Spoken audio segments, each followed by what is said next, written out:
accidents. Oh, thank God. She breathed. Wow. Tristan laughed hollowly. Is it that bad of a thought? Having a kid with me? No, Tristan. You're a great man. But Maxwell is my world. Chapter 8. Proposals, Prenups, and Periods. The final act of the Velvet Heights saga shifted to Reginald and Kiki.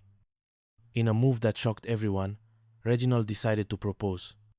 He bought a $57,000 ring and planned a surprise. But the surprise was on him.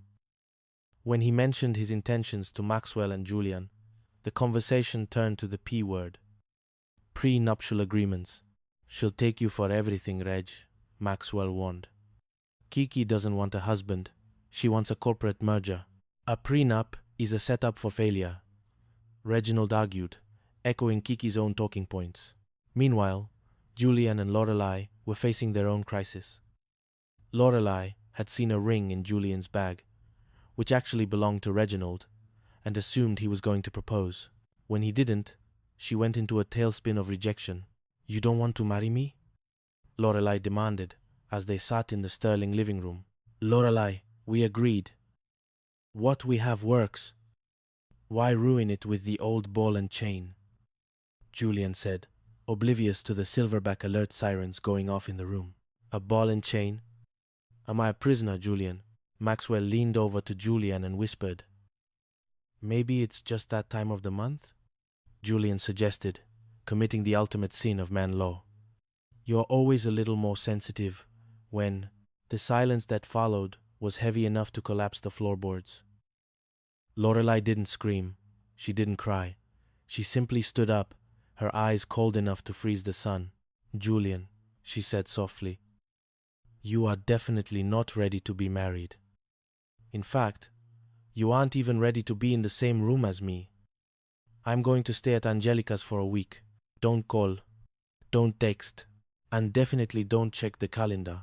As Lorelei stormed out, Reginald and Kiki burst in, glowing with the news that they were getting married by a judge that very afternoon. We're doing it, Kiki squealed, flashing the diamond.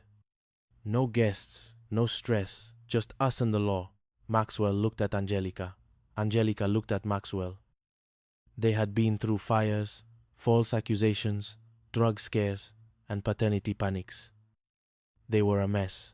Their friends were a mess. Velvet Heights was a powder keg of hormones and bad decisions. Maxwell reached out and took Angelica's hand. You know, he whispered. Compared to them, we're actually pretty normal. Angelica leaned her head on his shoulder. Don't get ahead of yourself, Maxwell. We'll discuss it tonight. Maxwell sighed. The Barry White records were staying in the sleeve tonight. It was going to be a long, long week. Epilogue. The new normal. A week later, the salon expansion was finished. Tristan moved on to his next job, leaving behind a beautifully reinforced wall that was, unfortunately, still not soundproof. Granny Violet was in remission, spending her afternoons teaching M.J. how to cook and occasionally sharing a medicinal laugh. Reginald and Kiki were in Venice, likely arguing over a prenup that was signed too late, and Julian was currently sleeping on Maxwell's couch, clutching a book on how to speak to women without dying. In Velvet Heights, the sun set over the manicured lawns and the hidden secrets.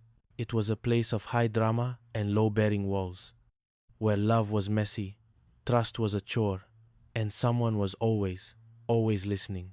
The Radiant Heights Chronicles. Thin walls and thicker secrets. Chapter 1. The baritone of deception. The morning sun over Radiant Heights didn't just rise. It announced itself with the aggressive glare of a billionaire's watch. In the Sterling penthouse, a glass and steel marvel that overlooked the shimmering coastline. The air smelled of expensive espresso and simmering resentment.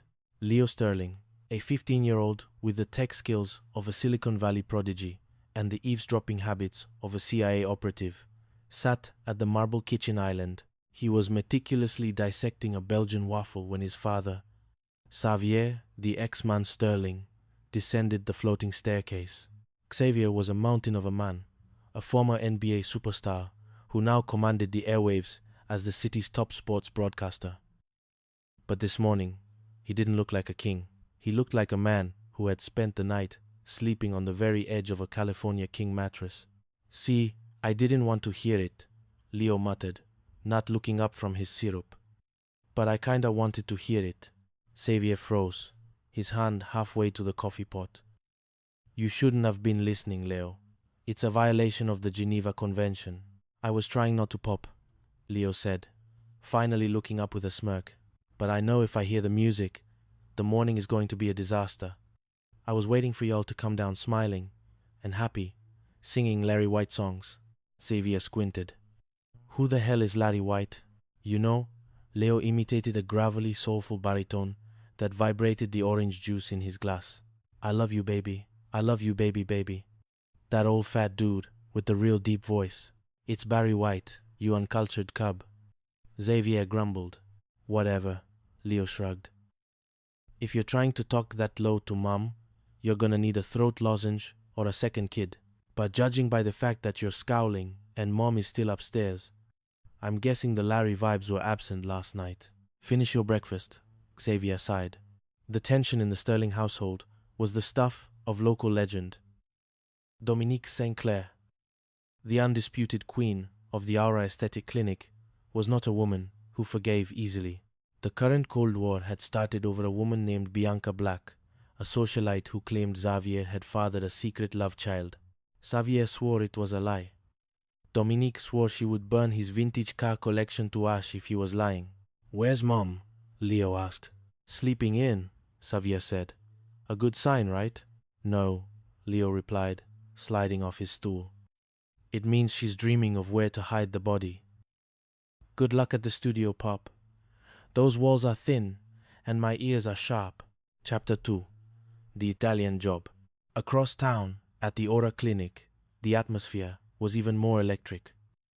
Dominique St. Clair was a vision in a white lab coat that cost more than most people's rent.